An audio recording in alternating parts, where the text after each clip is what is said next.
So there was me making a video about Foreign Secretary David Lammy being possibly the most unintelligent member of Keir Starmer's cabinet.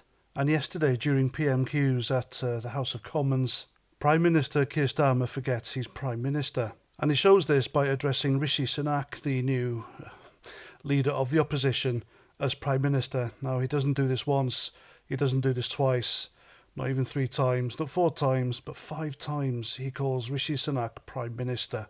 Now, is the guy so engrossed in dismantling Britain that he has forgotten his job? I've said before, the guy's like a robot. He doesn't speak off the cuff. It's like he doesn't have a mind of his own. He reads off a script. And surely, when he read his notes to answer these questions at Prime Minister's questions in the House of Commons yesterday, he would have his title on top of the paperwork, I'd imagine, wouldn't he? I mean, it should, shouldn't it? Now, this is the state of British politics today, folks. We have a toolmaker's son essentially calling the former tool in charge Prime Minister.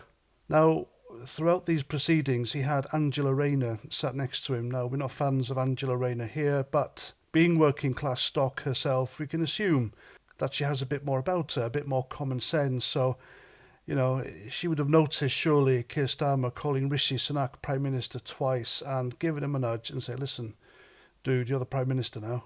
Stop embarrassing yourself. You're on telly. I mean, that's what I'd have done. Why didn't she do it? Now, this shows just how completely out of his depth Keir Starmer is in that role. He is unprepared. He doesn't know what he's doing.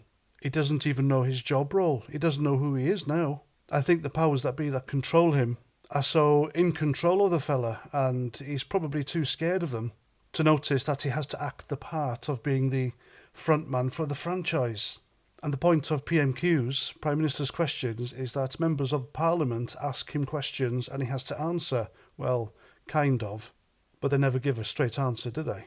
And he's never answered a question anyway. All he's done is get angry and rebuked every question with a veiled insult. The guy's he is rattled, Keir Starmer, and full of shit. So that's the state of politics today in the UK. If you're watching from abroad, I am completely embarrassed about it. But please bear in mind, 80% of the country didn't vote for this guy. And as for David Lammy being the most unintelligent member of the Labour government, I think they're all on par, aren't they, now? Especially Keir Starmer. I mean, my goodness. Fancy forgetting your Prime Minister. I mean, he goes to see the King every Friday.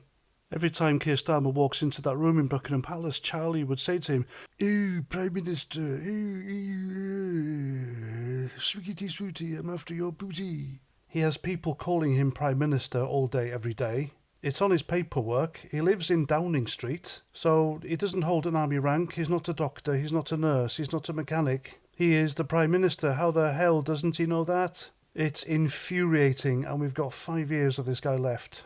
Can you imagine that? Anyway, I've warbled on enough. I'm Paz49. Thanks for watching. Please remember to hit that subscribe button, and if you have already, then it just proves you have a higher IQ than David Lammy and Keir Starmer combined. And if you haven't, then you can rectify that, join the gang, or just go and join the Labour Party. And that's that. I'll see you at the next one. Take care of yourselves, and Roger Trout.